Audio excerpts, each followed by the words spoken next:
I ruptured my Achilles 2 weeks ago, and here are 10 things you should get as soon as you find out that your Achilles is either partially or fully torn. Number 1. I don't know how is it around the world, but in Australia, or at least in my experience, I was given options before I saw a surgeon or have an operation. To get a boot, I had two choices: cheaper one for $100 and more expensive one for almost $500. My physio recommended the more expensive one, and I'm so glad that I listened. After doing more research on recovery, I found out that the cheaper boot wasn't as good. The biggest difference is how your foot is positioned. You need at least 30 degrees of the plantar flexion, pointing the toes down in the boot, and the Vacoped is great for that. The cheaper boots, they have inserts for the heel. They have heel inserts, which mean that your toes will be pointing down, but not as much from the ankle as when you have the Vacoped. Additionally, this boot is much more comfortable compared to the other ones. I didn't need a cast for 2 weeks after the operation. I just got the boot, which I believe is a part of a new approach to recovery from this injury. However, this may vary from country to country. Number 2, this one is kind of obvious, but get crutches as soon as possible. If you haven't seen a doctor and you suspect that you've damaged your ankle, hire a crutches from pharmacy. You don't need to buy them yet, but you will need them. I prefer the elbow crutches. They're kind of light and easier to store. Number 3, as soon as you suspect that you ruptured your Achilles, place a chair in the shower. Don't be proud. Sit down and relax. The first week I was just hopping on one leg, and after the operation I realized that I needed a chair,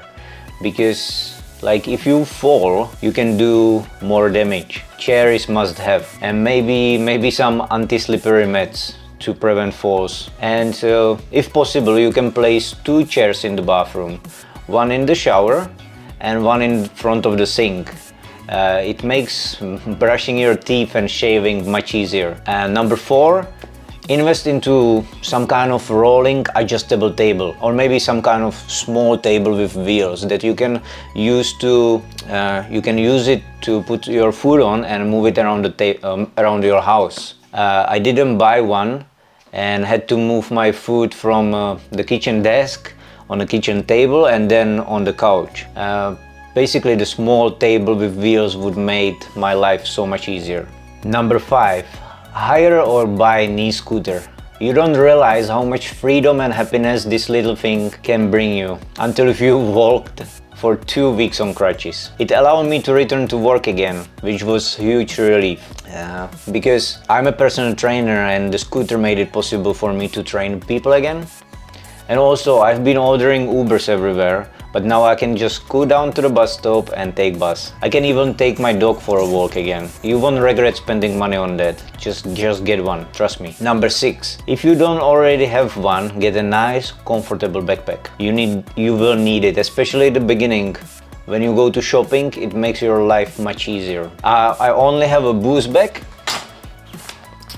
but it does the job, because I can store my crutches in it and it's good. But I found out that you can actually store your crutches in the scooter. And number 7, you need pillows, a lot of them, to support your leg.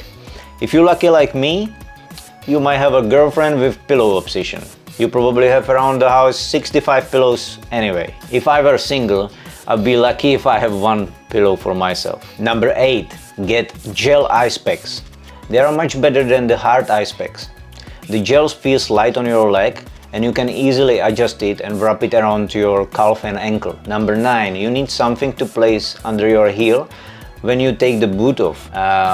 For example, I used books, a diary, or even my wallet sometimes. You also need this in the shower, as it can be very uncomfortable to leave your leg just hanging in the air. I usually roll up a towel or mat and keep my foot on it. Number 10. This one is weird one, but be grateful and stay positive. Recovery from Achilles injury is tough, but staying positive and focusing on the progress you are making is very important. Take this time to rest, reflect, and appreciate the support around you. Healing takes time, and as Kobe Bryant once said, stop feeling sorry for yourself and get back to work.